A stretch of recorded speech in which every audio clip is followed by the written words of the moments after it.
There was one deal, it was a flip, and it was a lot of stress because, like I said at the beginning, we have to play the game. So we had accepted offer on a big land in Bicancourt. We had to come up with about $12 million in cash to close because there was no financing, but it was a really good deal. I remember this time it was 3 months stress of like go ahead, you had to risk your deposit, you had to put in going forward. And then we had some investors coming in there. We had sitting with meetings with contractors, with developers, how to develop the land. And there was some people saying, no, you are dreaming, it's not a good deal. The seller wanted to back out as well because he realized that he gave us a little bit too good price. We came up with the whole money in that day. And that land, it was like a $12, $13 million deal, $40 million deal. And then a year and a half later, it was sold for $35 million. Welcome to the VisionDev podcast, where entrepreneurs, innovators, and creators come to us to not only share their stories, but also their mindset, their strategies, and the tools behind their great accomplishments.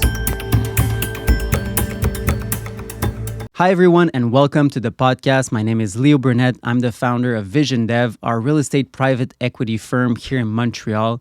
And on the road to building our dream portfolio, we like to interview entrepreneur and successful people to come on the show and talk about their journey and how they overcome obstacles in a way that we can learn from and apply in our business. And so you, dear listeners, can apply it in your own life. On today's episode, we have a very special guest, one that is totally different from anyone here in the office and who comes to talk about his multifamily value-add syndication business in which he bought for over 800 units here in Montreal in a very short amount of time due to a high focus and excellent market reading. Today's guest is a lot deeper than I was expecting and comes to talk about how to build a business with faith, with values, with principles. And in this conversation, we discuss topics like wealth and what success means, life, and how business and such principles cross all the time and how it's important to recognize this. It was a thoughtful conversation with none other than Abraham Limesider, and you will not want to miss this excellent episode. Et maintenant, un petit mot de la part de nos chers commanditaires. Les gens viennent souvent me voir pour me demander par où est-ce que je commence si je veux me lancer dans l'investissement immobilier. Je vais toujours recommander le CIQ, le Club d'investisseurs immobiliers du Québec, parce que pour nous, c'est là que tout a commencé, puis c'est le club le plus établi au Québec. Puis on peut dire que ça a bien fonctionné pour nous. On a acheté pour plus de 20 millions de dollars en investissement immobilier, c'est une centaine de portes, on a bâti 2 fonds immobiliers. Bref, vous voyez l'image. Au club, on a appris plein de choses comme comment dénicher les meilleures opportunités, comment les analyser comme un pro en utilisant des chiffriers, comment structurer un deal avec des partenaires, comment travailler avec l'argent des autres quand on n'a pas nécessairement les mises de fonds requises quand on commence dans l'immobilier. Bref, tout ce qui est nécessaire dans un coffre à outils d'investisseurs immobiliers. Puis c'est pas tout, c'est également une communauté. Comme je disais, c'est super important de s'entourer des bonnes personnes. On le dit toujours, tu es la somme des 5 personnes avec qui tu passes le plus de temps. Mais le club, c'est ça. C'est une façon de s'entourer des personnes qui sont déjà rendues là où tu voudrais et poser tes questions. Pour vous, chers auditeurs, le club offre une promo. Vous avez simplement entré le code promo VisionDev sur leur site web quand vous voudrez acheter plusieurs de leurs produits comme leurs livres ou accéder au mensuel qui est un événement de réseautage à ne pas rater où on est toujours présent, leur formation, les voyages dans le sud, etc. Et on a déjà, nous, tout consommé ça, puis c'est de l'excellente qualité. Donc, encore une fois, utilisez le code promo VisionDev pour accéder au club d'investissement immobilier le plus établi au Québec. Abraham, Abe. Abraham, yes. Very excited to have you on the podcast. We've been in touch for a couple months now. We met through an academy, a program. And since then, I've been following you a lot on LinkedIn. You're very thoughtful. You're a thoughtful real estate investor who's done tremendous business. I'm very impressed with what you've done so far. And I'm glad you came on the podcast. Yes. And you were telling me it's your first. Yes. I'm actually very excited to be here as well. Yeah? To come out and to give from my knowledge to the world, to share my knowledge, my understandings, my experience. And yes, I believe I owe it to the world. Well, the world is happy to hear you. Yes, because if I get a gift from God, if I get something, I want to be able to give it to other people to make sure more people understand it, more people get to No. So at least when they start working on their deals, they can start from a higher level where I started. Because if you can use that level where I am now, you build from that, like starting from the 5th floor, building the 6th floor, instead of starting from ground up, building only the 1st floor. Well, thanks for sharing that. And I see you're at the crossroads between faith and business, and I think that's going to make a very interesting interview. Not enough people talk about spirituality the way you talk about it in business, and it's refreshing. So we're going to have a good time. So let's start with a bit of context. You're like I was saying, I'm very impressed with what you've done in real estate so far. You've built a tremendous portfolio as a syndicator. So let me ask you a first question. If as your younger self, we're about the same age, we were talking about, but let's say you were still a teenager and saw what you've built so far, how would you feel like? You've built a more than 800 unit portfolio in real estate. At your age, it's fairly impressive. How would your younger self feel about that?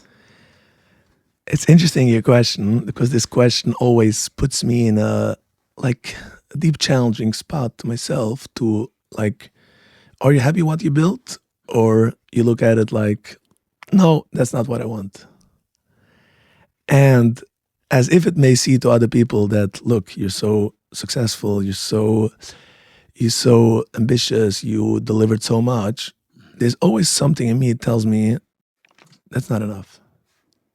So is that where you sit right now? You feel like you've not done enough? Yeah, I always sit like that, and I have to work very hard to, first of all, to give myself the accomplishment, the acknowledgement that you actually did a lot. And the energy, the power, the want of getting more, the want of being the more successful and being able to help more people is always driving me not to look at the accomplishment, versus look at look what you still have ahead of you. And I think this is kind of where you started with faith comes with entrepreneur, with business, is the mix, the harmony, the get together of knowing that whatever you need to do, you will do. Whatever needs to happen will happen. And at the same time, of the energy, of the excitement of actually going out and doing and focusing and fighting for the next deal. And knowing that this is you have to do now, but at the same time, be happy with what you did. So if I would elaborate on this a little bit more, saying that when we're not happy with what we did, I see that my challenge means that I really think that I have to do more. Now, it comes from a good place that gives me the drive, but always comes from a place that I think that I'm the one doing it. And this is something that gives me my credibility, that tells me that I'm good enough. But if I know that God does everything, I'm just the middleman, and I'm just focusing on it, to doing it the best way I can do, then I can be more excited, more happy what I did, because it's not, I don't have to prove anything. It's just I'm doing my duties. That's it. And then I can go up more. I know I have the ambitious, have the want, have the drive to go on more. But at the same time, to make this level of harmonizing between the ambitiousness, going on more and more, and actually being comfortable with what I did. That's a thoughtful answer. Just to put people a bit more in context, like when you cross somebody new, like you meet somebody new, like, and they ask you, what do you do for a living? How do you explain what you do? So I would say the way I was thinking recently about prescribing it is, like I said, there's a lot of things about partnership. So every relationship, every business deal is a partnership. Let's give an example. A client buys a product from a company. It's a relationship. because the client can't do this. Let's say a computer, let's say any item, yeah? The client needs it. Now, he can't do it himself. He doesn't have the factory. So he has to go to a company that does it. Now, let's say this client is doing whatever. He's doing it differently. He's making windows. He's making a factory. Now, this company that does the computers, they need windows. So they have to go to this client. So it's kind of a relationship how the world is built, how God built the universe. That everyone has to supply everyone. Now, when I come to real estate syndication, it's the same concept that I am providing something for these people that they don't have, and they're providing something to me that I need. So they're providing the capital, and I'm providing my superpower, my energy, my power of getting the deals done, taking care of the deals, my experience in real estate. So it's kind of equal match, kind of a match that's we're like partners in a certain way. In a certain way, we're getting a partnership. So I'm just the other hand that, now to summarize that, I'm the other hand for them to take care of their money, to build it, that what they can do. What they need someone else that have experience in that fact. Maybe they can have more experience than me in other factories, in other industries. But in that industry, I have the experience, I have the knowledge, I have the power.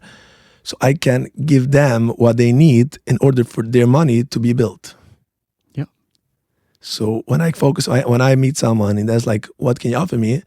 I can help you grow your money the way you want to have it, but you don't have the experience for it. You don't have the knowledge for it, or you don't want to have. Even if you have, you don't want to be busy with that. Because you're busy with something You're else. busy with something else. And you do that through multifamily real estate. Yes. You've Mostly. only done multifamily? No, I done industrial also, Okay. commercial. My most syndications are multifamily, because I would say there's a different item. Multifamily is a low risk investment, and it's a good return, but I would say, like, when it comes to industrial, it's a higher risk, could be a high return, could be a high risk.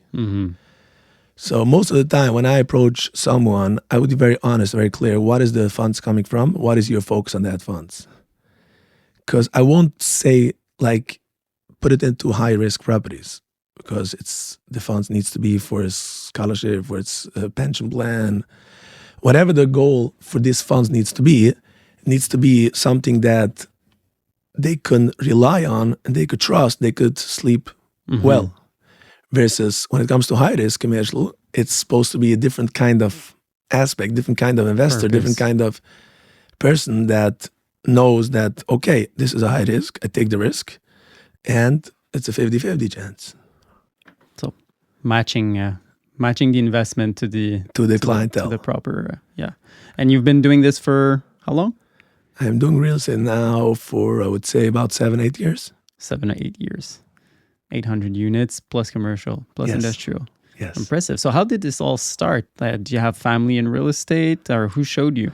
So I'm coming from, my nature is always entrepreneur nature. I was always a person that I'm a boss. I'm not an employee. When I got married, had kids, I started need to bring bread on the table. Okay. Some people start with that before building a family. You built the foundations. Yes, that's a build the foundations family. So we know at least to have the family, have someone to work for. Wife, kids. Now, when it comes to this point, I was looking into business ideas. I started doing like small ideas, everything like freelancer type, not something dedicated. Because I always felt I need to do something more than I have more the power and people need me. So I need to do more. Coming from a family that has a wealthy family and have some real estate, they don't have what the numbers that I do, because they are not they're like, you can say the old age home. We'll talk about this later, about the debt, about going with debt, we're going with cash. We can talk about this. But I see myself that real estate is something talks to me. I didn't have no idea exactly what I will do, where I will start. But I thought like this is something I need to focus on. So as you probably know, like I didn't go to college, I didn't go all this stuff. I learned in a university for Bible, Torah. So I was trying to listen to some podcasts, some interviews, some people that did real estate, some kind of idea. I started to learn cap rate, numbers. And then I was like starting to call brokers. Okay, you have a deal for me? Maybe you have. And I remember correctly, my first deal, I had some friend that told me like, bring me a deal. I'll pay you, I'll give you something.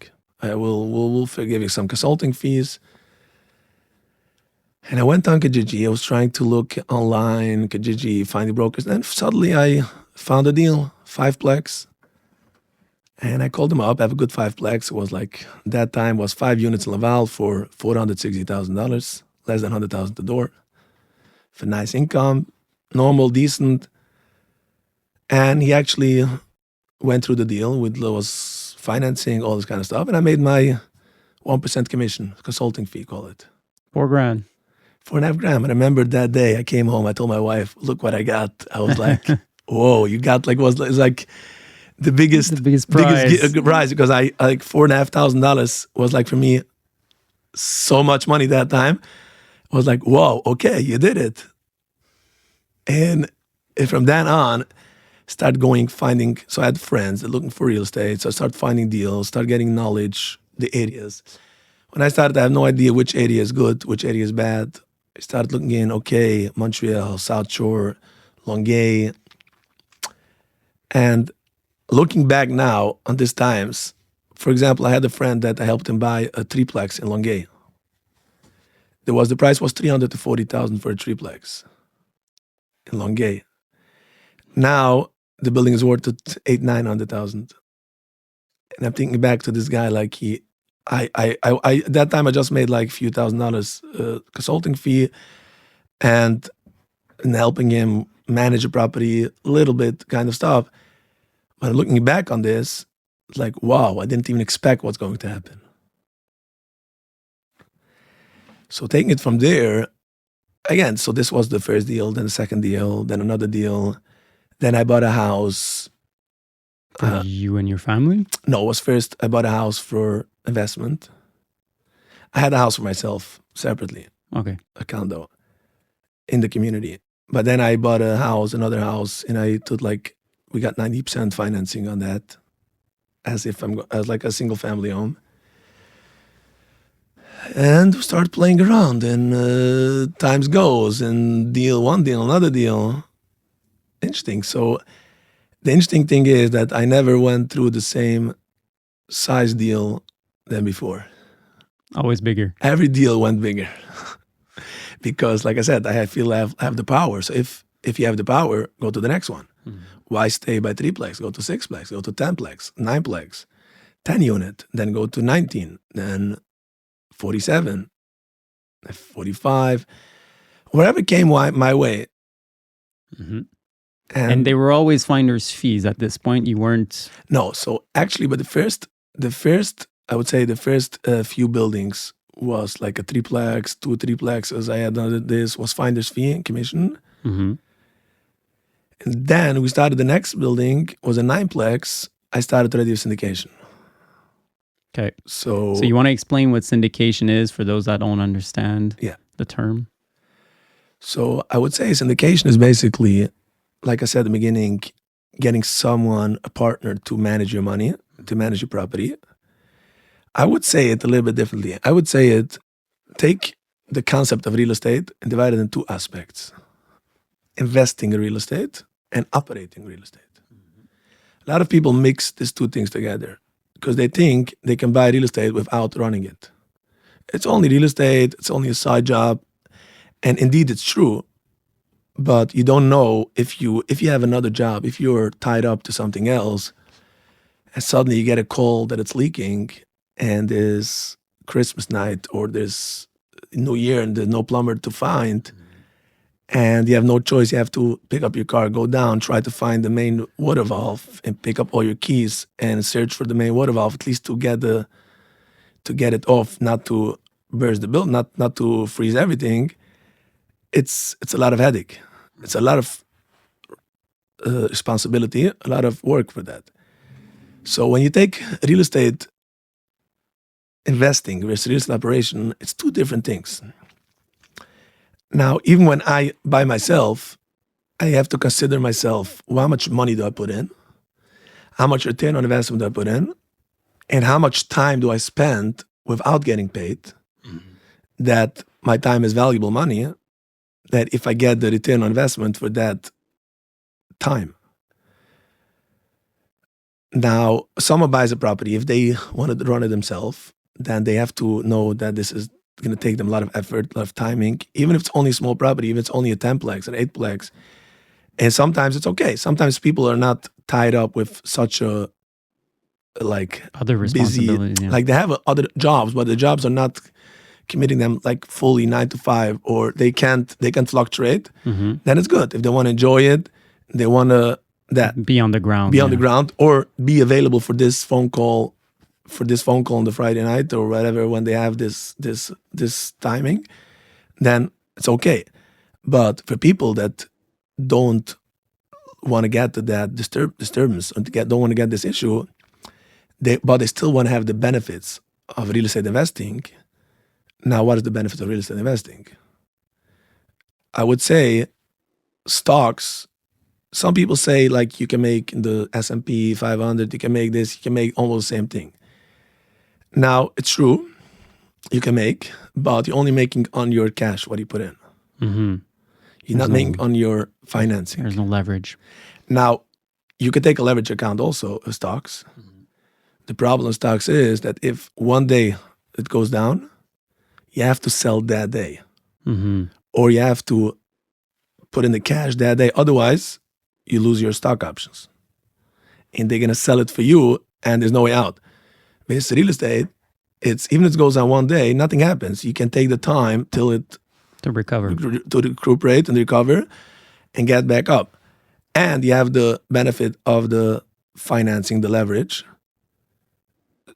And you have a real asset, not only a stock that you don't own, you don't know what it is, whatever goes on. In real estate, it's much more handy. You can see it. Now, if someone wants to get to this point, to the real estate investing, the real estate benefit, without needing the headache, now having the headache, we had someone that will take care of it, that's where the syndication comes in. With syndication, we provide for the people something that is beneficial for them, something that's going to help them grow their money fast, and with a low risk, and with real estate that's are not volatile. For example, like multifamily unit in Montreal is like the lowest risk possible. I wouldn't say no risk, because we never say no risk, but as long people got born, there's a lot of immigrants coming in. And for example, let's talk about Montreal. Montreal is, in a certain understanding, it's the cheapest metropolitan city in North America. It has as big universities, big hospitals. It's a massive city. It's not same as Manhattan of Miami, but it's still a lot of. It has the same concepts, but a smaller version. 4 major universities. Yes, and I think the university we have in Montreal is the biggest. Like a lot of people, the whole world comes to university in Montreal. Yeah, I think it's the biggest French university outside of France. Yes. And also for example, a lot of doctors coming in here learning. There's a lot of things coming in here. We're straying away. Let's get back to your your first deals. Like, I want to know how you got to 800 from a 5-plex in Laval. Like, so you've done your first partnership on a 9-plex. So how did you structure it? Like, the other investor put up all the money and you got sweat equity in this, or how did you? So what we did is, on that specific deal, the other investor put in all the down payment cash. We got financing. Yeah. Almost like that time the interest rate was a little bit better. So got about 75% conventional financing. The investor put in the whole amount of money.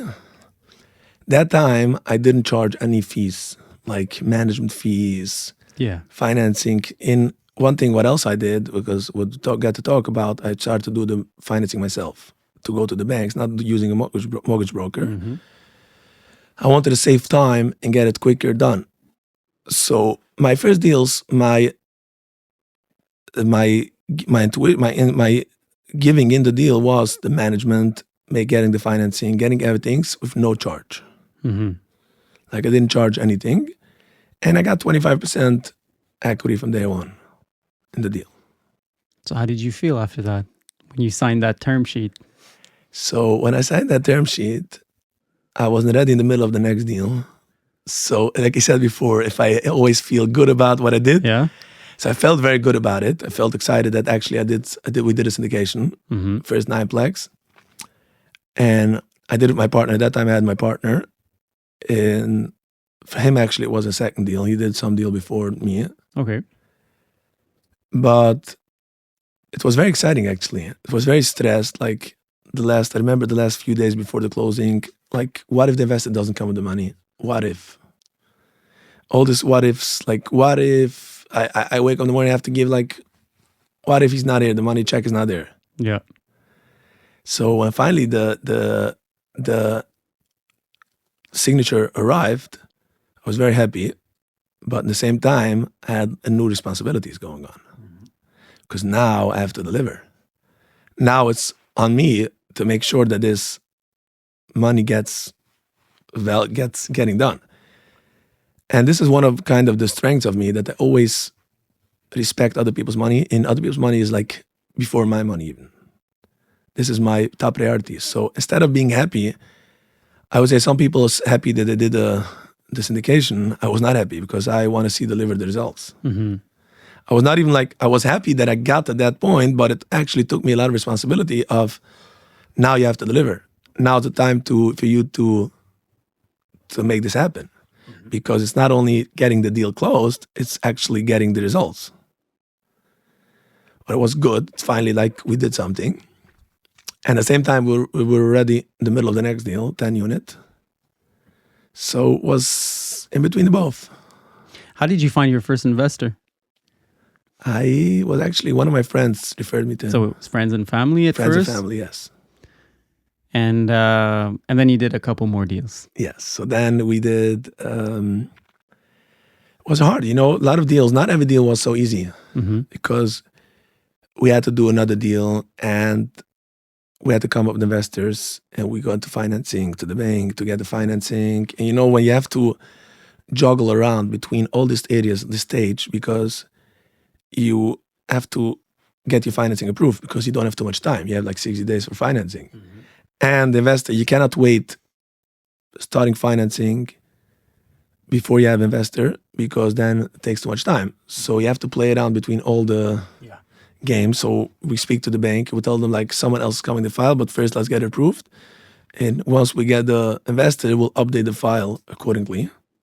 They don't like that. What? They don't like that. They don't like that, but when you have a good relationship with the bank, it's always about the relationship. It's always about your relationship you have with the bank, your relationship you have with the people that they, so they know you, they know you have the capacity to close it yourself if you don't have an investor.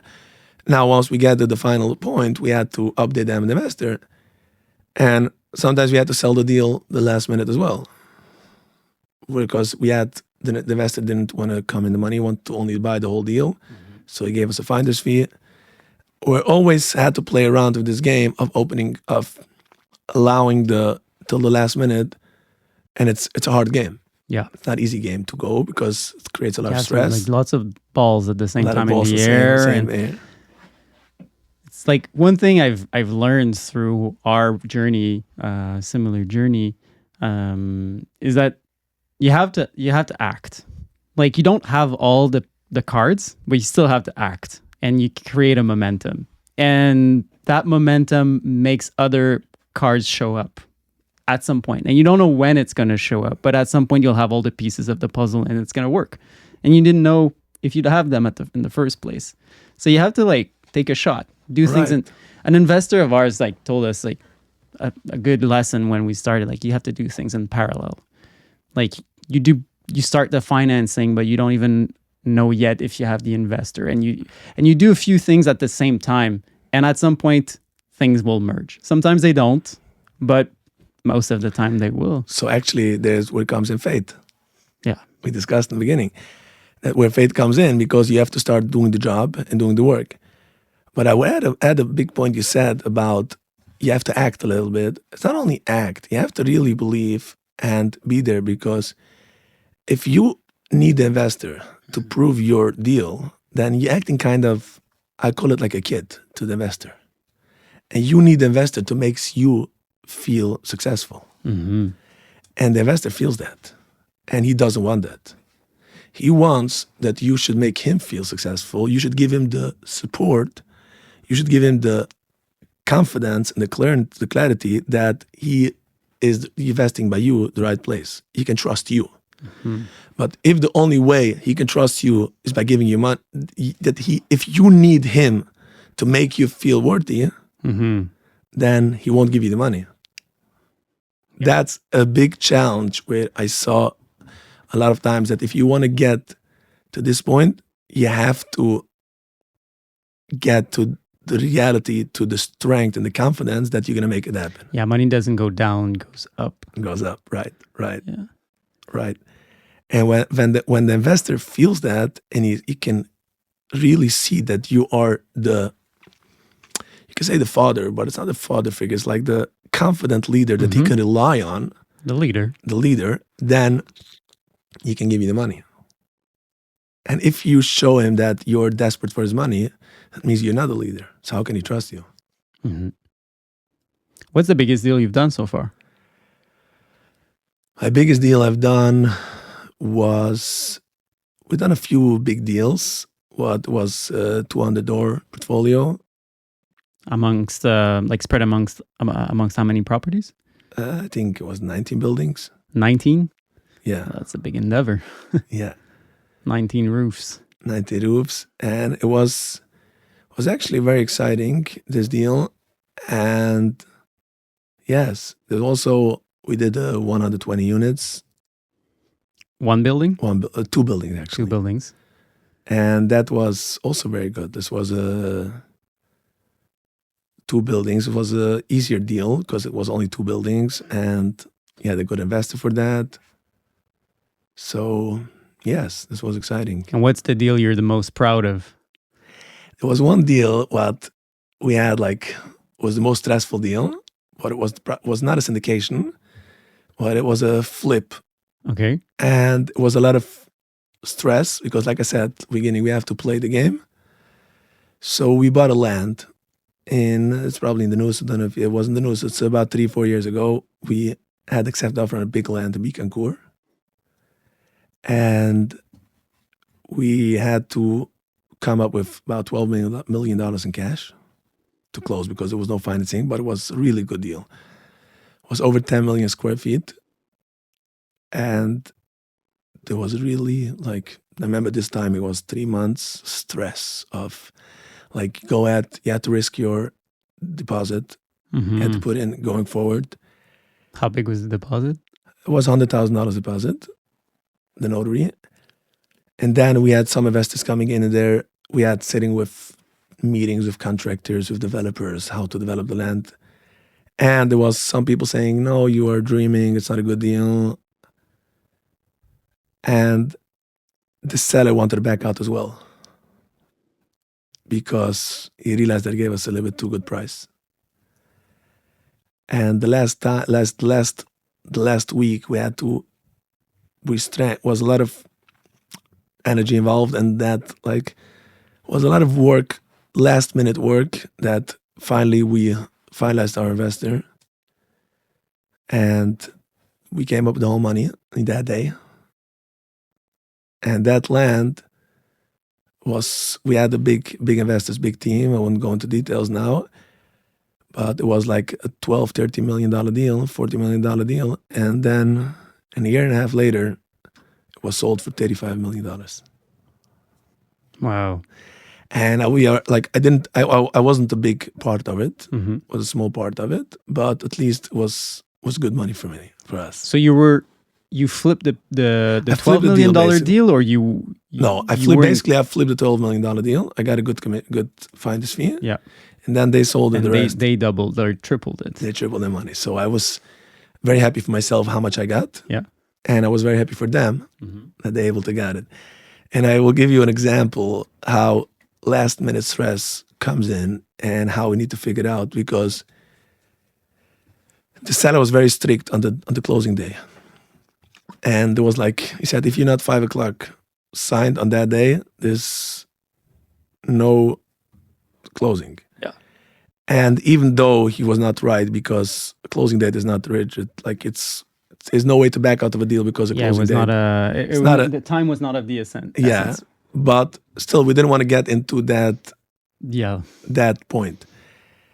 And what happens was that on the company of the offer, we had a shell company to do the offer, and we need the GST and QST numbers activated in that company, because on the land you need the GST QST number. Otherwise, you have to pay GST and QST at the closing. You need another 15%, and then you get it back later. But it's a whole A lot of money on 12 a million. lot of money, and it's a whole hassle. And I registered online a few days before for the GST and QST number in Quebec, but they didn't process it. And it was very hard to get it. And I was trying to call Rev Quebec the same day, and there was no answer, like trying to get someone who speaks English and to get someone to help me with that. But finally, thank God, I got someone, older person in the Rev Quebec on the phone. And I told them very honest, I need your help. I am in a deal now, and I registered for that, and I can't allow myself not to have the GST and QST number today. And I'm trying back and forth. And he was like an older person. He was like very helpful. Said, okay, I can help you. And back and forth calls, and then an hour later he calls me back with the numbers.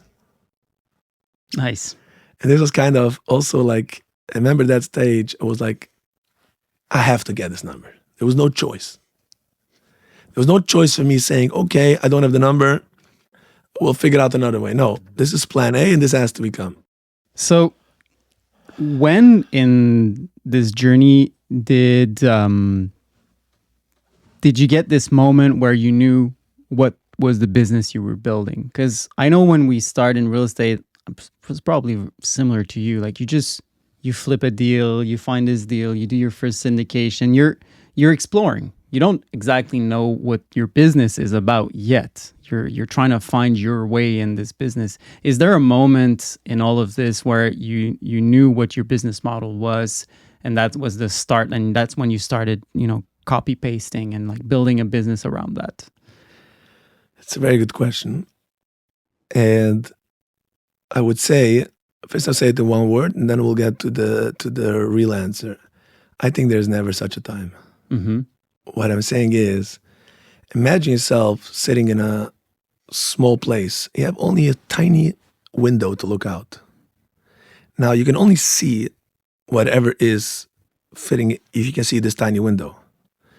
But once you go out of this box, you go to the bigger box, right away you see new things that you didn't see before. And as the life evolves, as business evolves, you always have a wider vision. You can see new things. Mm-hmm. And when you build with energy, with drive, of building, of making impact on the world and helping other people, helping business, being set up for your own family, your kids, helping your community, you're always going to see a bigger picture than you saw yesterday. Now, I would say, for example, when I started and I didn't have a management team, I was doing it myself. I was doing the financing. I was doing it myself, me and my partner. And I remember this first nineplex, what I spoke, we had to submit the file to the bank, and it was like a rush. It was a Thursday night. We sat in the office from 6 o'clock till 12 o'clock at night just to get all the paperwork ready. And we said, we're not going home before this is not sent into the bank. And was no team, was no company, was nothing. It was just me and him. Yeah. And then we did the management, went to the contractors, to the janitors, take care of painting. Everything was done myself. And gradually, as we grow, we hired the manager, we hired the bookkeeper. And I remember like my first time, like we opened the QuickBooks. First we did only Excel sheet. And putting it into QuickBooks was a whole hassle. We had the accountant, sitting the accountant to make sure everything is in QuickBooks because we started like very, very little. And as we grow, we'll always see the bigger picture.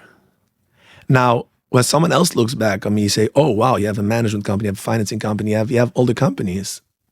But I never see when I built it. I only see what happened after. So when I look back, oh, okay, this is what I built, this is what I built. But I see that in the bigger picture, how to build a bigger business than that. Now, what I said before, we need partnership. We need people to grow with us together, that they could keep the systems up to date and grow it, that we should have the right proper system. So when it came to management, for example, I always know that I need a management company myself. Why?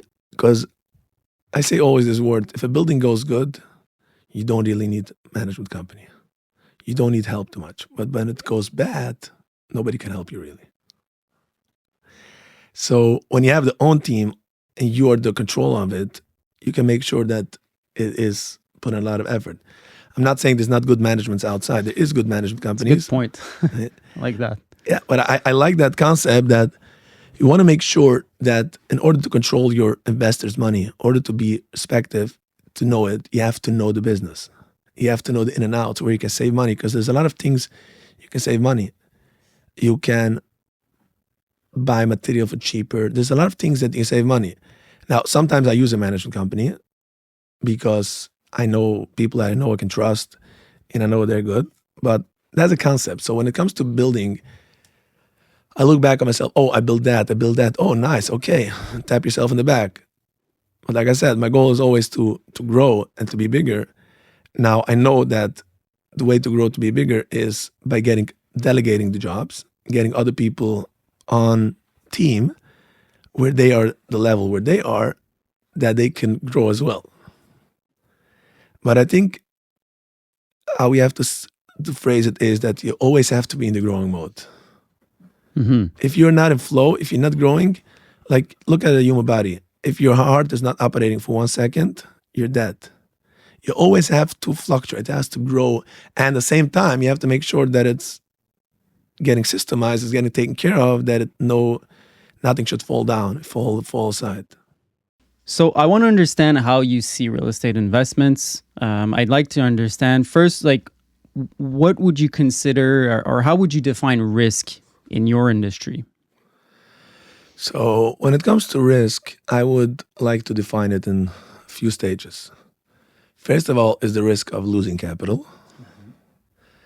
Second thing is risk of making profit. How much profit to make? Now, when it comes to that, some people define it like, okay, what is the risk I can lose my capital? What is the risk? What is the good upside I will make 100% of my money, double my money? How much is the percentage I make 50% of my money? We have to define all these steps. So the way I look at it is the first thing is my capital.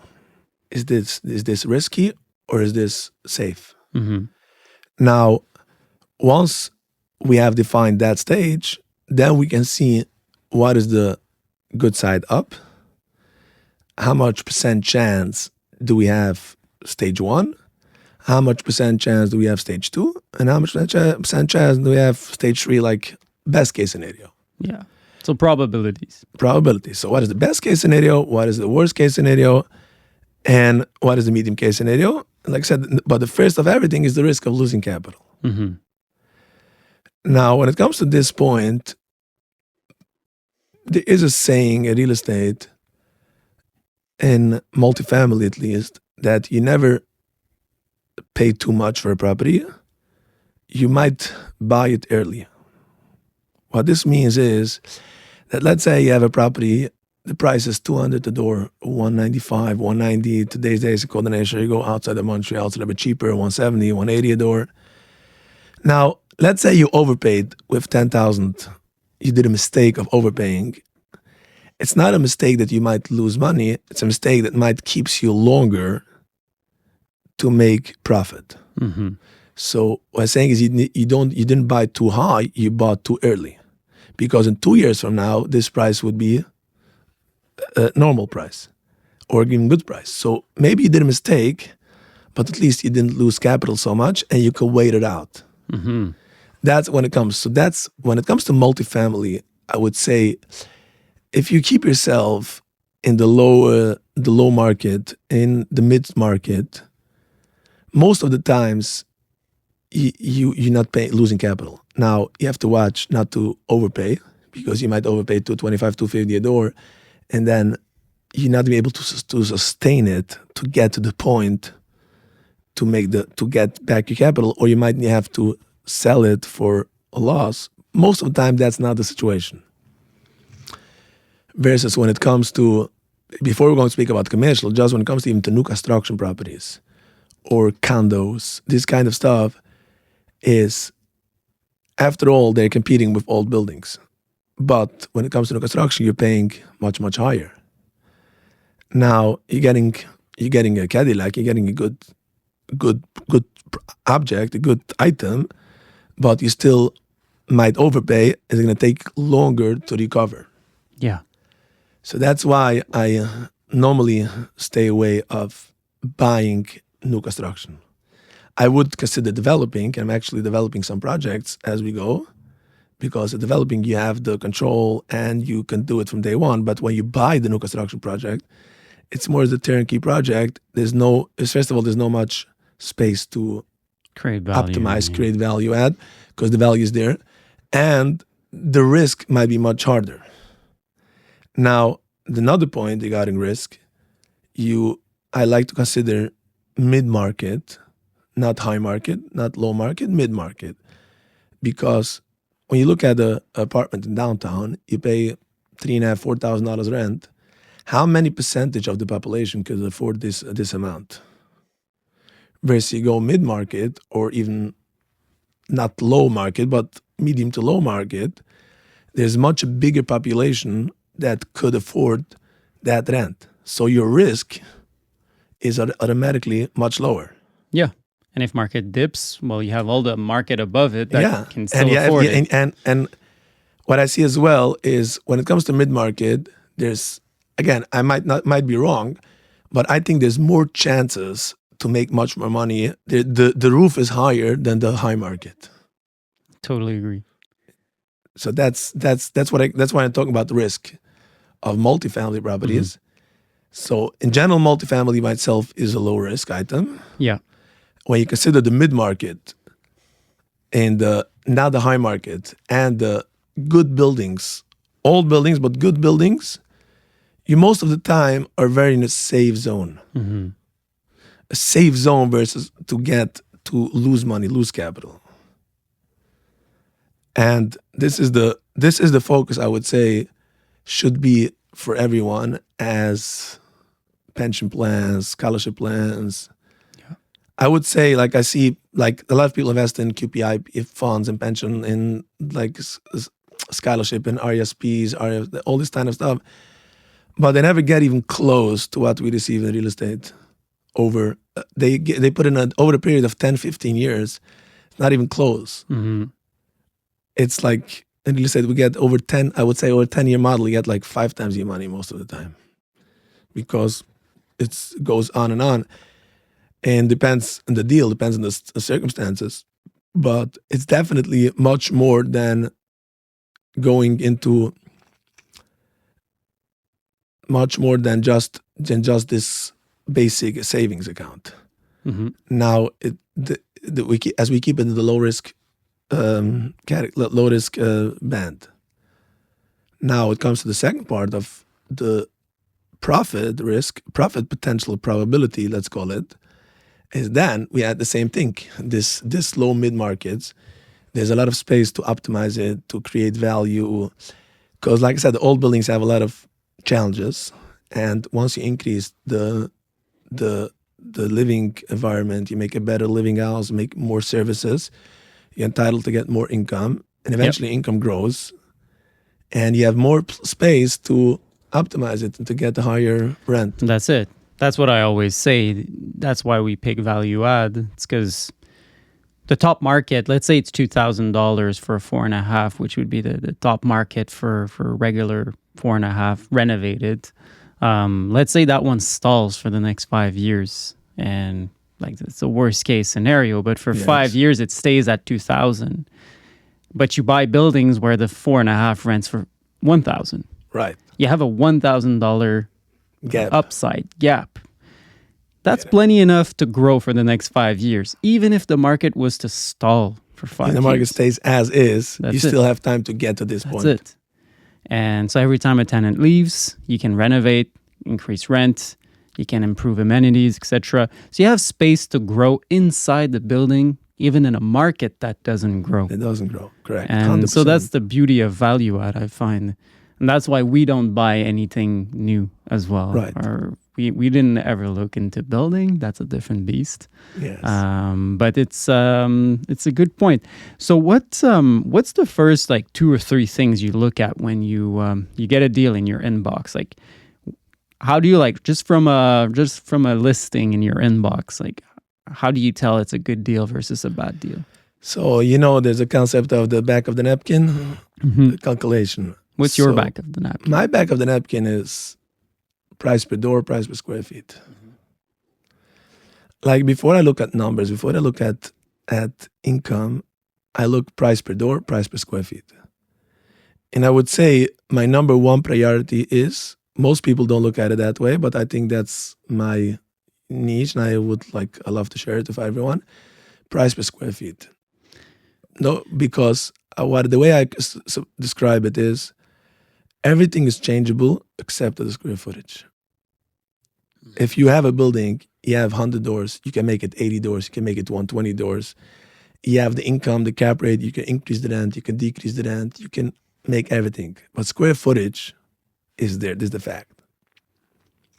And this is something that you can't play around with. You have what you have. Mm-hmm.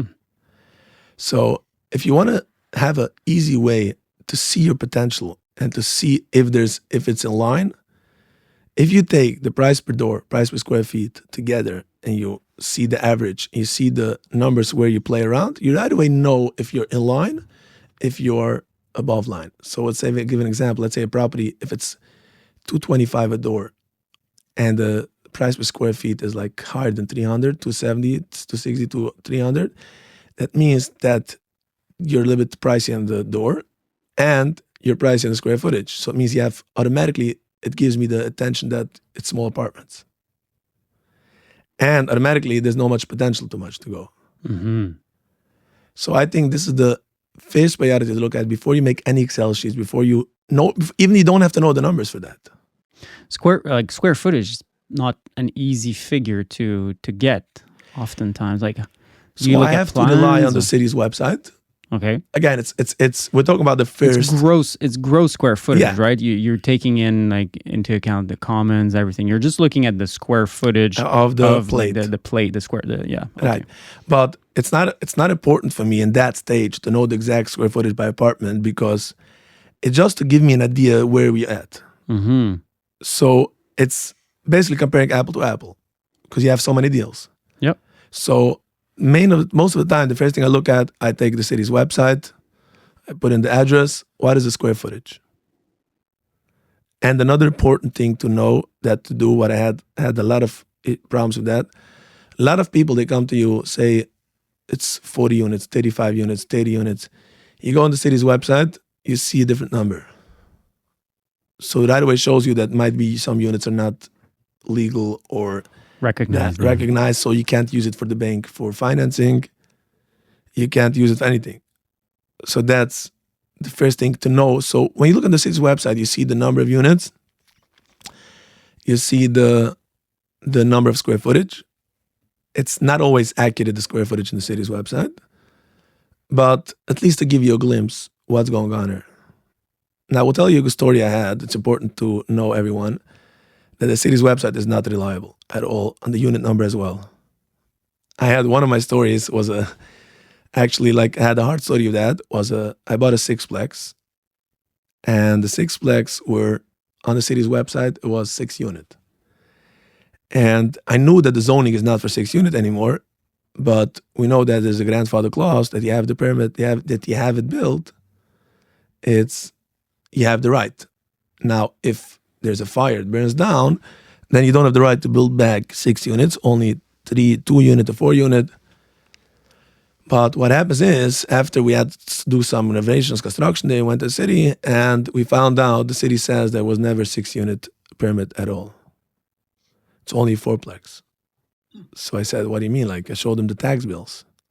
6 units said the tax bill doesn't count. Tax bill doesn't count, and we're trying to work around with the city and to get a 6-unit permit. They were trying to help us. We even showed them leases from 20 years ago. Like, we called the old owners and we had this, but this was the name of the game. At the end of the game, we sold this building for a loss. Shit. Never figured out. No, it was, and what we decided is, I sold the building and I put it clearly, it's a 4-plex. And I told the buyer, this is a 4-plex, like EMC 6 apartments. I don't want to take any responsibility on that. I'm telling you, I'll be very honest from day one. Yeah. I don't want to, you come back to me at lower price. We lost money on that, but I was like, okay, stop the bleeding. It's good. Get over it. So I got experience that even the city's website is not enough to calculate for the long term, but at least to give you a glimpse. Doesn't the notary verify that on the title study? No, not a permit. Now the point is, so now you try and find the construction permits. You don't have to. You can just most of the time you can just call the city, the zoning department. Okay, so you can check on the zoning. The zone, not the actual zone, not the public zoning. The zoning department. If there's now. This case doesn't case like when it's a multifamily building, most of the time it's not a problem because the zoning is there. Mm-hmm. And as a building from 35 units to 40 units, it doesn't change so much. Okay. Because the zoning is there, and if there's no permit, the city will give you a permit because the zoning is there. We had the issue with 4-plex and 6-plex, where it was more kind of it's the 2 apartments in the basement. The city said, we never allow apartments in the basement. So this was the issue that we had to face. And like I said, we lost money, but at least we stopped the bleeding. And I always say we didn't lose money, we invested money in a new experience. And look, we've lost money on deals before. One deal. We've lost money on one deal. We've lost a lot of money on that deal. Wow. But it was a flip. It was not a proper multifamily deal. So at least it's not hurting our multifamily track record. But yeah, they're expensive lessons. You learn. Right. You and especially when you lose money, you learn. You learn very much. It's like engraved very deeply in your memory, and you never do it again. You never do it again. You like you don't want to go that direction. That direction is something you will make sure not to cross anymore. That's it. So that's where experience. There's a common story that was one of a big CEO of a company that made a massive mistake, and the company lost a lot of money. And this guy was like, okay, I'm going to get fired. So he came into his boss right away and said, okay, sorry, thank you. Or I go out, said, why? You're never going to fire me, so why should I fire you? Because look how much money I lost. So it says like this, human people make mistakes. Mm-hmm. Now you lost that money, you made that mistake, you have the experience of it. Now, if I paid so much money in that experience, let me keep you. I love that. Yeah, this is a whole concept. The way to look at it, not as a loss, as okay, you lost money, it's an investment, but at least you can take it and develop on it.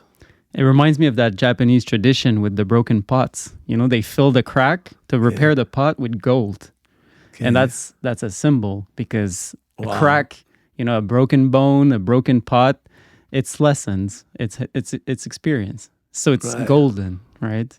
And they use gold to repair them. By our community, it's a common phrase that when something breaks at home, like glass, anything breaks, we say right away, congratulations. Because a broken glass shows that something good's coming. After the storm.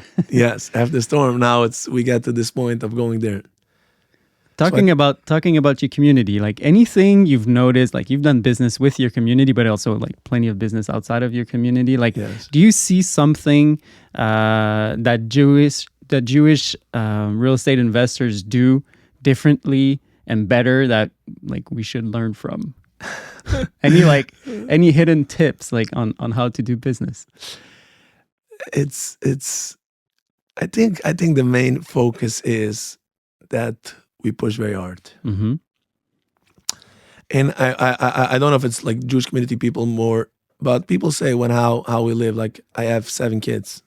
You have 7 I kids. have 7 kids. Wow. Thank God. And my wife is working with the kids, helping me, and I work with the kids as well. And it comes in the faith, what I said to begin with. But we have faith and we believe that everything gonna be in the good shape. And we're here for a mission, for long-term mission. We're not here just to create wealth and fame. We're here to create something and to build something. God brought us in this world to bring something and to build something. Now, the a lot of times you need to take risk in business. Now, why should someone take risk? The only thing you have to take is because you have to. You have no choice. Yeah. No risk, no reward. No risk, no reward. But the question is always, what is the opposite? So when you're pushed to in a situation where you have to deliver, you have no choice, then you go take the risk. You take this, you make this deal happen. You sign the offer. Even you don't have no idea where you're going to end it. You have no idea where you're going to finish it. But there's no question, no choice. And that's why I can do like I can go forward and push forward because I have whom to work for. So you'd say that's I would say that's a big point. That's a way of investing that's different. Yeah. And again, we have, I don't know exactly what we have. We understand things differently. Like I'm sure it's kind of, I would say, imagine my age having 7 kids. It's going through the challenge of everything. Everything's a challenge. So we get a lot of experience. You're tough, for sure. Yes. And I was brought up in a home with 10 kids. Wow. And the same thing, my wife. But there's so much good things in family life. You have no idea. Family life. I'll think about you tomorrow when I'm struggling with my one child, trying to get him ready to go to daycare. Be like, there's not 6 more. So I would say like this. I would say it's kind of giving up control and doing the best you can. Because embracing chaos. And you know, there's a lot of people talking now on this concept, and I want to elaborate on this concept as well. We were brought up in a system that everyone has to check the box. And the way we brought up school, 9 to 5 system, everything is like, if you don't check the box, if you don't get 100 on your test, then you're a failure. Yeah. Now, even we know these times that all the big people, they never got 100 on the test. All the big wealthy people, like you can check online, anything, they never got 100 on the test. But the system, the perception by most people is that you have to match the box. You have to perform in the system to be successful. In the system. Now, the system doesn't teach you how to make wealth because it doesn't make sense. Like anything you do, if it's a risk, the system tell you can't do it. I have a friend that always tells me like, I want to go into real estate. I said, okay, one thing you have to take risk. So he says, okay, tell me what the risks are. I said, that's your problem. When you take risk, you don't know what the risks are. You definitely have to prioritize. You have to take steps, low risk. But there's a point where you have to take a leap of faith. And say like, I go. I don't know everything in and out. So when it comes to what I started it with building up family life and getting forced to, so the system wants us to conform and be this kind of stuff. Now I was a kid that always had 100 on my test because I had the brains for it, but I still always had the urge for more. Now, when you go into your child with this mindset that you have to perform or in order to prove the system, to be checkbacks, the child rejects it because the child asking, I want to be accepted the way I am. And that's a common like in about inner child work, that the inner child always want to be successful, want to be accepted, not successful, want to be accepted and want to be good for who they are. And even if I fail the test, even if I don't go to school 9 o'clock. And when we come in with this mindset that we have to be successful, we have to be this, otherwise you're a failure, the kids feel it and they reject it. They say, no, you have truth to yourself, even if you don't check the box. So when we have, and a lot of times also like when you have one kid, 2 kids, like you have to, it's easier to check the boxes. But when you have more kids, you have to give up control. And then the child can grow. And I love it. And grow more and elaborate. But it's going to be a continuous struggle because even if you're going to check all the boxes, there's still going to be a place to say, I want more, I want more. And there where the creativity comes out. But in general concept, this is the general concept that if you know that you don't have to perform, you don't have to be a certain kind of, you want to be a certain kind of. You want to perform because you would like to be, not because you need it for your survival. So how would you describe your parenting style? Like, what's your style as a father? I know it might not look like a business question, Okay. but it still is, because I want to learn about your business afterwards and your culture and your leadership style. But how do you how would you describe yourself as a father? As a father of 7 kids, I always think about them. I always connect to them. I'm there for them whenever they need me. Sometimes even I'm not available to pick up the phone for them. But first of all, I'm not traveling a lot because I always, like I travel once in a while, but most of the time I'm home. Not home, like not in the day, but at night. I come home, be there for them and take care. Like I have a partner, my wife. She is mainly home. She's not working. So that's also a different kind of, like my wife is not, like she has small jobs there, but officially she's not working. Now she had the baby, like 7 months, like she's still on maternity leave. But what I would say as a way of parenting 7 kids is kind of, there's a common, a good quote I heard. I love all my kids equally. That's why I treat them differently. Because there's always one kid that is more extrovert, more introvert. Kids is more exciting, more slow, like all this kind of natures. And you have to be able to attune yourself to each kid, where they at and where they want to grow. So you said as a leader to a company, as a leader to anything, any leadership skill you want to know is be able to attune to the situation and take the person as a coach, for example, a therapist, anyone, take the place from step 1 to step 2 where they are. If you come in that you have to be, imagine coming to your 5-year child and say they have to be able to drive a car. They're not in that stage.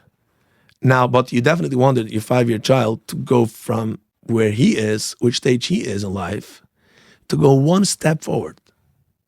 If he can maybe behave a little bit better, maybe clean up after himself, whatever he could do in his life, you want to give him a push because otherwise he will stay a child. You don't want that. And the way to be able to do it for your kids is you need to give yourself a lot of space. To give yourself to work on your own self, your own challenges. If you're getting too angry on your kids, it means you have a lot of anger in yourself. So you want to work it out. You want to check in about it. What is your anger about? Whom are you angry?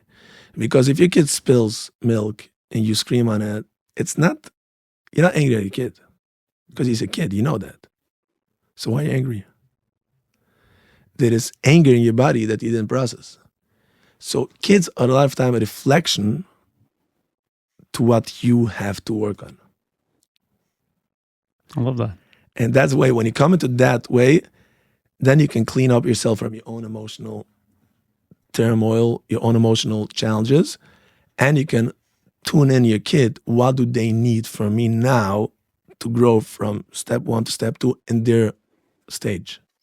How do you make sure to keep tidy in your soul so that you have space for your kids? Do you have a routine, a ritual, your faith maybe? Like, what's your and business brings a lot of turmoil also Yes. in our Yes. soul because we're taking risk. We don't always know what's going to happen. It creates tension, right? We don't want to unleash that tension on our family. What's your recipe? What's your process? Yeah. So there's a few processes to that. As a religious spirituality, I pray every day, 3 times a day to God. And praying is a time of reconnecting Mhm. and like recharging yourself, getting plugged into the charger, connected to your source. And at the same time, I do go a lot of coaching, and I go to breath work, breathing therapy, and all this kind of space. Give yourself the space. Allow yourself to go to the gym, go to the sauna, go to the out of friends once a week. Mhm. Enjoy yourself. Give yourself the proper time your soul needs. So it's on both sides. It's on the spirituality side, like meditation, praying, connecting emotionally, being in a higher vibrancy. And same thing as the child. Your inner child, what the inner child needs is hang out with friends and enjoy yourself, let go. So when you go on the weekend, you go out to friends, and you go in the gym, you go in the sauna, you go in out for a supper. It's kind of like let go and actually give yourself the space you need. And it's kind of way of telling yourself you're good enough, even if you don't deliver. Well, it seems like you've got a lot on your plate, though. 7 kids plus this business. Like, you still manage to find space for yourself. I know, like, well, everything that pray. Like, you practice Shabbat, Yes. so you don't work Friday to Sunday, Friday night, Friday evening to Friday Sunday. evening till Saturday night. So at least you have that space. And by the way, you mentioned about the idea of, I think this is something what Jewish people have, and the idea of disconnection, totally. Like, because some people would say like, okay, you take off a day of work, why no phones, no light, you don't put on the light, nothing. And what I think is that when you force yourself to have a vacation, to relax, and not even a light you can't put on, this is very good for us, for our body, for our souls, to reconnect and to allow ourselves to open up and to fully connect. And it's really like, a lot of times I want to have a time like this in the middle of the week that I'm allowed to touch a phone. You'd like more Shabbat. Yeah, because I want to have like let me be in a time, because if you could, even if you take, let's say you take 2 hours, you put off your phone, but you can put it on if you want. When it comes to Shabbat, I know there's no choice. Yeah, it's easier when it's like No choice, no it's way so out much of it. easier. Yeah. Yeah. No, I envy you for having that in your life. I think it's very Yeah. healthy. Good, great answer. I appreciate it. I really connect with that. It speaks to me. So, how would you describe your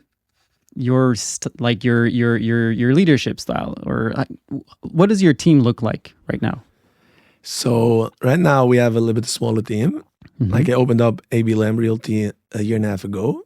Used to work with my partner, Mr. Kraus, Mastermind Realty Group. There we did the most of our acquisition. And a year and a half, we opened AB Lamb Realty.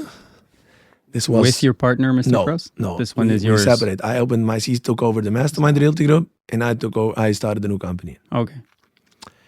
And so we start slowly building even a new area, new lanes going. So as of now, we have about 5 people on our team. We have... When you say we, you have a partner? No, myself. I call myself we. Okay, you and your team. Like, instead of saying I say we. Yeah, okay. Yeah, me and my but team. I wasn't sure. Like, no, I don't have a partner now. I have partners in certain, like my buildings. I have partners. Yes. I have other companies. I still have a partnership. investors.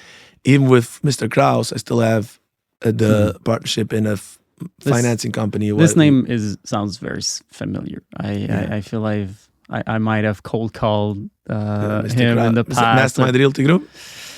That all sounds familiar. Yeah, we did it together. We started together, and he's very good. We did a lot of good things together, and we built the whole company. And then it came time to go each our own journey forward. So we still have like we working for providing financing for people. Okay. And that I'm still a partner in that company. I'm not involved in that on day-to-day basis, but I'm a partner in that. And new deals. So I have now about, like I say, 5 people in my office to have someone hunting on deals, underwriting the deals, making sure everything. I am very put a lot of stress and effort that everything should be verified by ourselves. Don't trust anyone. And like people can tell you a lot of things. This property, like I said, 40 units and it's only 38. 43 units, only 42. There's a lot of things that could happen, and we always have to verify this very clearly. So this is a lot of effort. I have 2 people on this, and then I have another 2 people taking care of the management, day-to-day operations. And now we start to build up also the syndication team to open up for more people to invest. So that's what I was working on the last few months. I going out to people, show for people my success, my experience, and to give them a safe space where they can trust and just call up. I have $300,000. You have something invested. Okay, sign up. Make it easy, very simple. And at the same time to guide them on all the process that they should be able to build the wealth without having to take the headache, what I went through the last 8 years on themselves.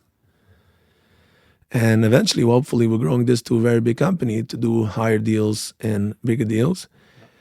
But my focus is always to take it to a space that nothing should be left behind. Even the small investors should get the same respect and the same guidance what they need to get in their level. So about your investors, like, what do you look for in an investor apart from they have money to invest? Like, is there anything else that you're looking for when you're picking the right investors for your projects? So this question is a very good question, because some people confuse between investors, partners, and JVs, joint venture. Now, when I look at invested, I look at him totally as an investor. Meaning to say, for example, a doctor, a professional, a businessman, anyone. Going back to what you, like this distinction you were making at the beginning of the interview between investing and operating. Right. You're the operator. I'm the operator. And I want to service people that are not in real estate. Now, I know right away, if someone comes to me and is real estate, I tell them right away, why do you come to me? Like, do it yourself. My job is to give opportunity for people that are not in the real estate industry to save their money in the real estate and to have a trusted place. So, for example, someone makes money in online business. Someone makes money as a doctor, as a lawyer, as anything. Even real estate brokers. Even they do real estate, but they don't operate real estate. They do sales. It's a different kind of ball game what they do. Now, when they make money every year, they want to invest that. They know they have what they need to live, but they know also they want to have a pension plan. Now they go to the bank, they do RESPs, TFSAs, but it's still not enough. It still doesn't give you the same leverage that real estate, what I can give you when you invest in ABLM Realty. So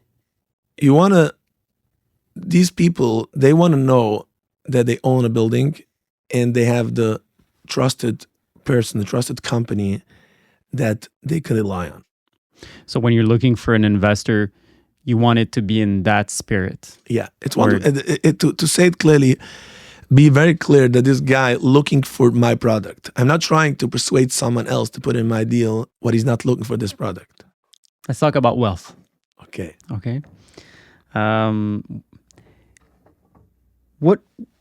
Why is wealth important to you? Like, you work at building your own wealth through real estate, but helping others, like that's your business model, helping other build wealth in real estate. Why do you think wealth is important?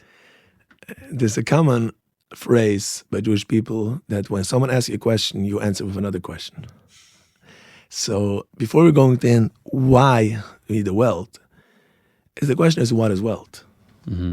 That's the question before that, before we can describe why we need wealth. Yeah. Why is Now, most people look at wealth having a lot of money and be able to support anything. But as we said in the beginning, people always want to get more. I would say wealth is the place where you're okay. You want to get more, but you're okay where you are. And because you can see multimillionaire people that are fighting about this expensive car or this antique item. And when they go home from an auction, let's say it wasn't, I don't know all this stuff, but let's take example, let's take an old antique car that is worth like a few $1,000,000, 10 million. They're going to auction and they lost it. They are depressed. Why? Because they want to have that car. But you have so much other things. You're a multimillionaire, you're making money, you have business, you have a house, you have enough money for your kids.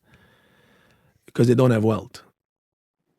they have money? They have money, but money doesn't give you wealth. So what I would say is comes back to my original point about faith, about trusting that wealth is when you can be okay where you are, even you still want to grow. Because don't forget, there's some people that are like lazy, let's call it, that they say, I'm okay where I am, I don't want to grow, I'm happy. But that's not true. They're not really happy. They're just saying they're afraid. happy because the burden of going out and being more, doing work, like wake up in the morning, go out of bed and take risk, is too much for them. So they choose to say that they're happy the way you are. But in reality, if they would be more aligned with themselves, they would be okay with really okay, then they will be happy to grow. So when it comes to wealth, I don't look at money as the wealth. Money is a tool, it's a good tool. You want to have it. And the more your vision widens, the more your understanding on life, on everything widens up, that wealth is not the money. Wealth is yourself, your spirituality, your meditation, being with your family and kids. Now, automatically, you will attract more money and you will attract better deals because people like to deal with someone that is good mood, happy, understanding, accepting, not triggered every minute and not angry. And people call out to you, people reach out to you. The universe showed many times that when someone is in that state, people just call them up, I have a deal for you. I want to invest with you. I admire you. And the reason is because these people, they want this real wealth. And they don't even know how to pronounce it, how to describe it, what the real wealth is, but that's what they want. And when they see it, when their subconscious see that you have it, they're going to be attracted right away. And automatically you're going to get more money. Mm-hmm. So this is wealth, basically. Now, once you go into that direction, you make a lot of money. You do big deals because you take risk, you take ownership. No risk, no reward. More risk, more reward. But I would say another point, if your wealth is like, if you don't get the money, then you're not wealthy, then the wealth is like, the money has to make sure that you're wealthy, then you're not going to get it. It's such a big burden on yourself, on the universe, that it's not going to work. I love it.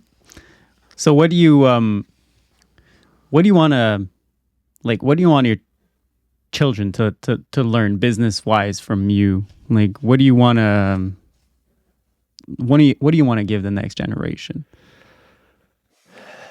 So there's a few things what I want to give. First of all, myself, I want to build a lot of space for people to allow themselves to build their own self. Mm-hmm. This is through money, because they need to get money in order to be able to build. They need money. We have no choice. Mm-hmm. We need money. And money is energy. Money is energy. Money is the fuel. You need it. Mm-hmm. It's not the motor, but it's the fuel. And with no fuel, you can drive a car even if you have a good motor. So I want to give the space for them to be able to have the space to get in business. And like I said, I'm a leader. My nature is a leader, and I want to help people grow. And when I see this, I want to see people evolve from day one to from stage A, B, C, going up and up every year. And the same thing I want to see with my kids. I want my kids should grow up getting better and better, take the risk, go out and change the world. That's my goal for the next generation. So I want to prepare people. I want to be able to help people emotionally. I want to be able to help people whatever they needs to be done, because I have a feeling for that, and I feel this is my mission. In the same time, help them money, help them grow their wealth, so they should have the fuel to grow their wealth. I like that your previous business was called Mastermind. Was it on purpose that you think, all of this group of investors should create a mastermind, should be a mastermind?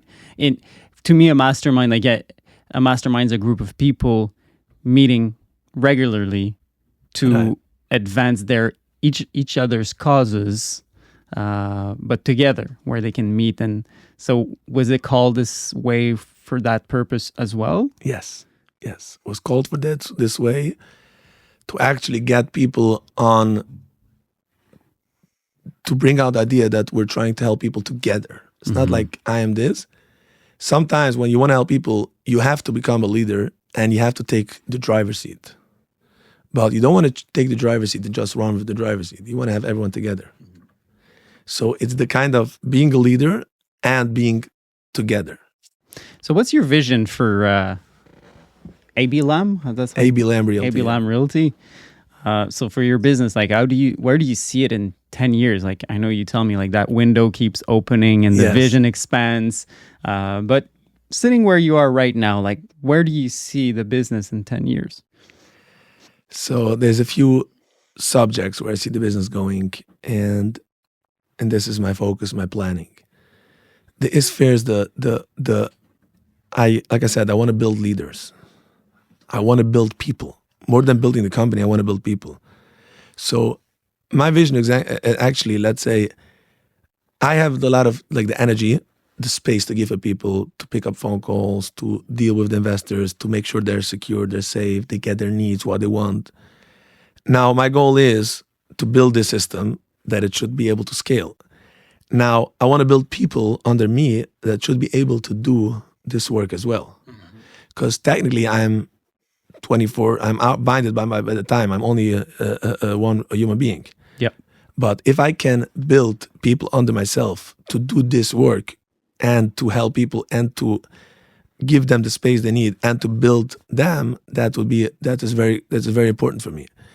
So let's say dealing with investors, dealing with people that can invest, put in 200,000, 500,000, to be able to scale this on a level to be able to accept much more investors, because I cannot even accept all investors that come my way because I'm only one deals. So if I can build this like a pyramid, build this gradually and get people under me that I can guide them and they can guide the investors what to do and give them the space, so I can have a full team of doing this syndication. Same thing when it comes to property management, to acquisitions. Getting a team to do it and making sure that it's getting done the proper way, the right way, and they follow my intuition, my guidance, and they can build their own tuition because they have their own tuition. They just didn't acknowledge it. They didn't open up to it. Yeah. But really, they have it. A lot of people today's days, they don't use their mind so much because they're following rules. Now, when they come to my employees, I challenge them. I made them to think out of the box. Now, eventually, they'll be able to do this on their own and will be able to grow with it. So what I see my business being as, I wouldn't say a community, but but my goal is to have, let's say, like you're talking now, but when I'm not talking about the big window, is to have my full syndication team that dealing with investors, getting the investment, having a team, that acquisition team, to get the deals, to underwrite them, to take care from signing the offer, from getting the lead till closing, and then have the management team that would take care of everything from once we close. Yep. And I look at it as three teams that together can build a big power. And that's where the vision is now. Nice. Yeah. So when like in measurables, like how much are you buying per year? So I used to buy, let's say, about 20, 30 million a year, 40 million. I want to go up this. But it's not only going up, it's like I said, more systemize it and make it on a structure to scale it. So you'd be buying I want to 100 buy million 100 a year. million, 200 million, the most possible a year, as long there's not more energy. It's actually No, getting less headache because it's getting easier systemized and more people know about it.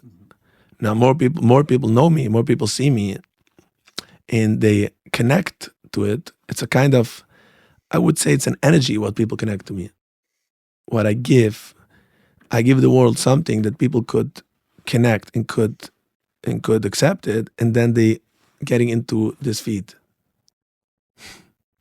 It's exciting. It's good plans. I love it. I love a good vision. Yes. And you walk the talk too. Like you've done like a lot of acquisitions already. Yes. You've built a lot of syndications. So I'm not worried you're gonna get there. Plus, you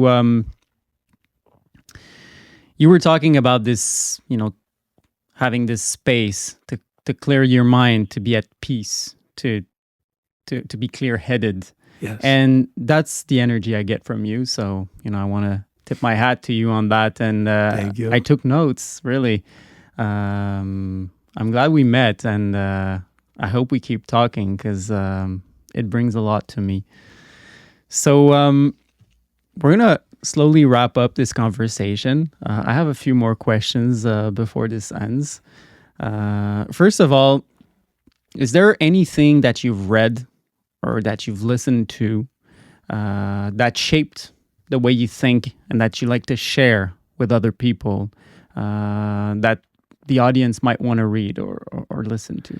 So I'll tell you, actually, interesting question. Like, I don't read too much, but there's actually two books that I read and that shaped me a lot. Yeah. I would say the first is Untethered Soul. Okay. I think the name of the author is Michael Singer. Michael Singer, Untethered Souls. Yeah, this is a very good book. I read it like 3-4 years ago.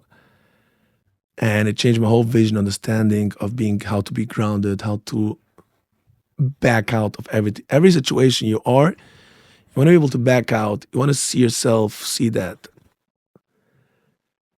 And he's talking a lot about this point about it comes into spirituality as well, but at the same time, just knowing, like, you have always this voice in your head going on and talking, you should have done this, you should have done this, you should have done this. And this keeps you busy. And at least people like me that are the monkey mind. The monkey mind, you call it, like all the names, you call it the voice. And when you can see it as an object, you can back out of the situation. Okay, what is now? What is going on? Okay, my mind is spinning. Okay, it's okay. I can see it spinning. I don't have to get entangled in it. Can just, okay, I still focus what I want to focus. And what happens is that once you start living like that, a lot of pain comes up as well, because you start seeing things that you didn't want to notice till now, because you were so entangled. Why are people in this world always on social media, videos, TikTok, to busy their mind. To busy their mind, because they might feel some pain. They might feel some anxiety, some depression. Yeah, it numbs. So once you start backing out, it starts kicking in. So he talks a lot about this book, and this is, I think, is a very good book for people to read. And there's another book, what I met the author more than the book himself, Just Breathe, from Dan Brule. He's a senior Navy SEAL in the US. And he works a lot about breath work, breathing, and breathing techniques, and always be able to pause, stop. And it's the same idea of always backing out of the situation. You feel anxious, you feel fear. Okay, know it's a feeling. Breathe in, let yourself go. Now you can think clearly, because when you are in this fight or flight mode, there's no way of thinking clearly. You can't get the situation clearly. Now, the way to do it is that anytime you have any situation, you just want to pause a second, take a deep breath, and then think what to answer. And that point is a very painful point for most people. It's called the silence. When you are silent with people, I have the same challenge always. When you are with other people and you want to say something, you want to break the silence because you have this tremendous anxiety. I want to do something. I have to break something. And there's the place where you find your inner peace. You find your wisdom. You find your understanding what you need to do next. Love it. And that's the case when you go with this scenario. Some people can't handle it because like they're so afraid of silence. They always want to be emotional, want to do something, want to do something. But once you get to this place, it's a different thing, different world. Nice. It's very interesting. The last guest that was on the podcast was my personal coach, Denis. It was his second time on the podcast. This time he came back to really talk about his specialty, which is neuroscience, neuroperformance, like neurocoaching.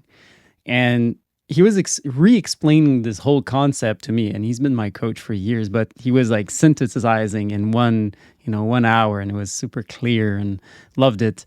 The whole game he's teaching is to take back control of your nervous system.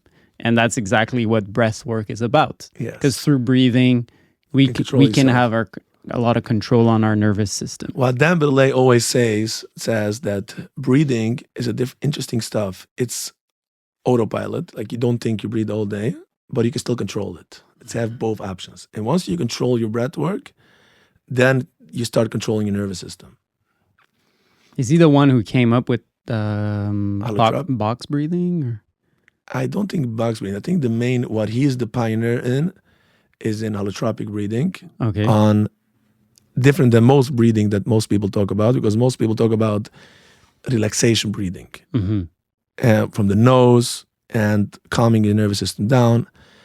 But what he believes, and I see it as right, that sometimes you can't relax. You have to go into the motion.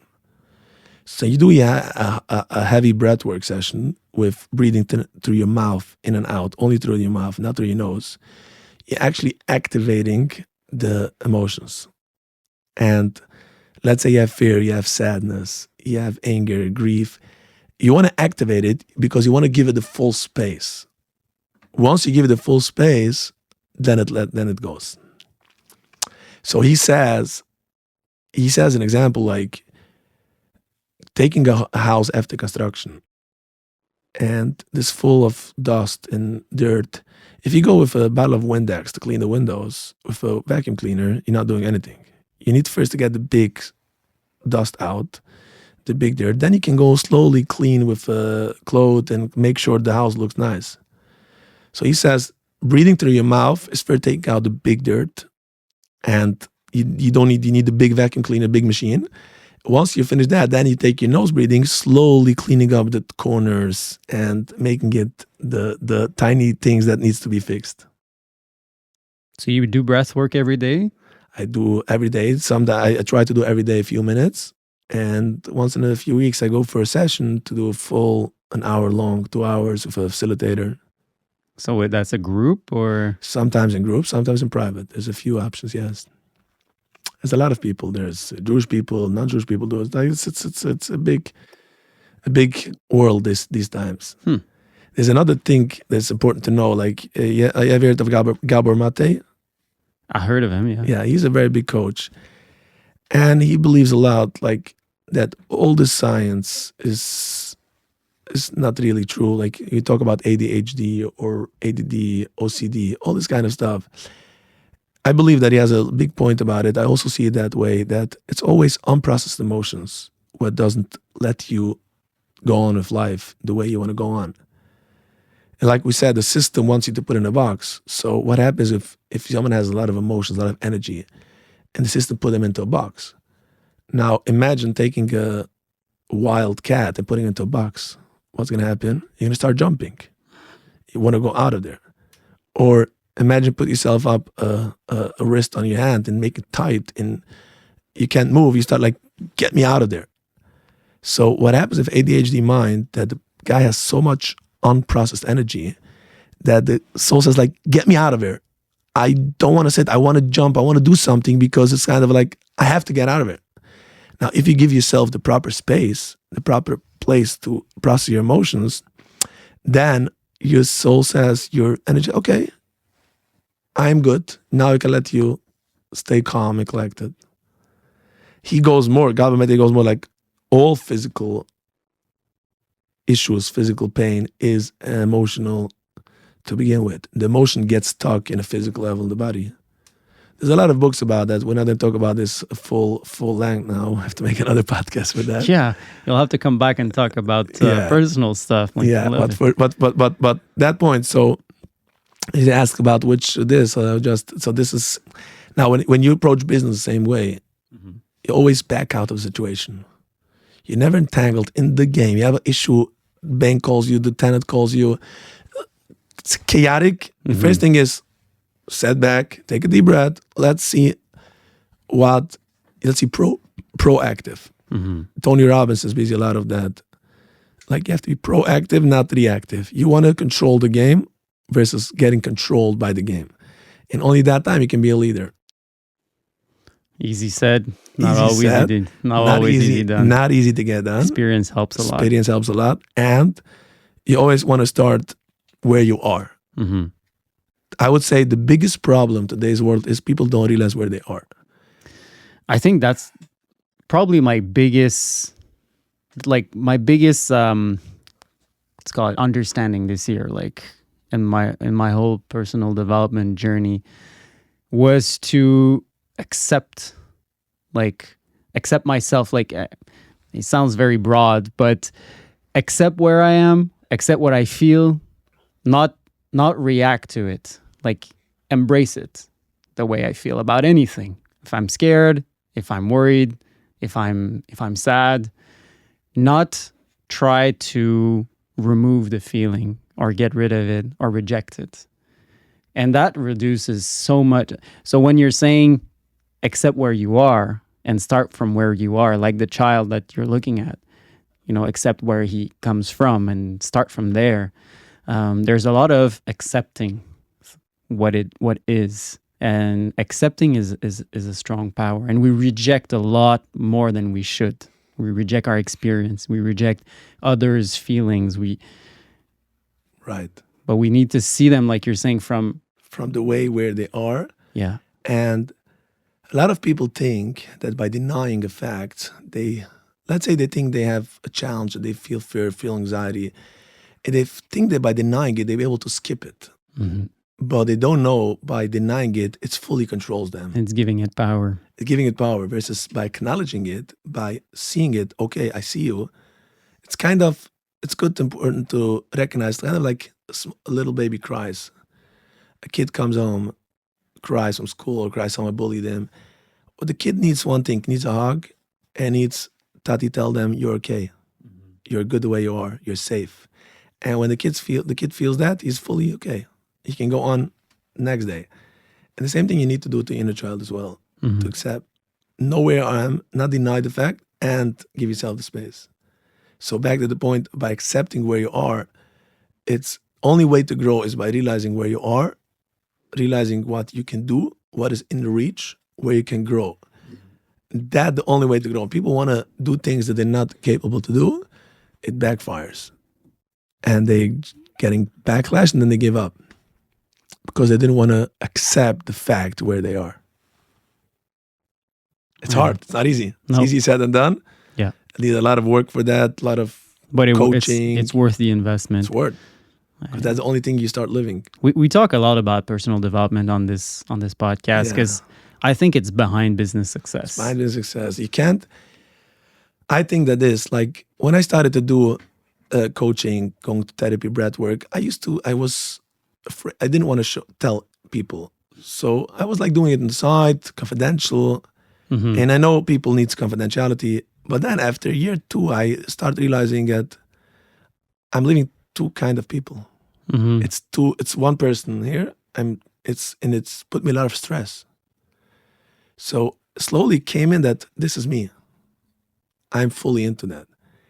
And I think when some people say it's not ethical in business, I'm not talking about going into deep things, but just be yourself even in business. Show your humanity.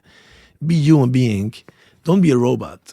I have a common word what I say. People are afraid that AI gonna take away jobs.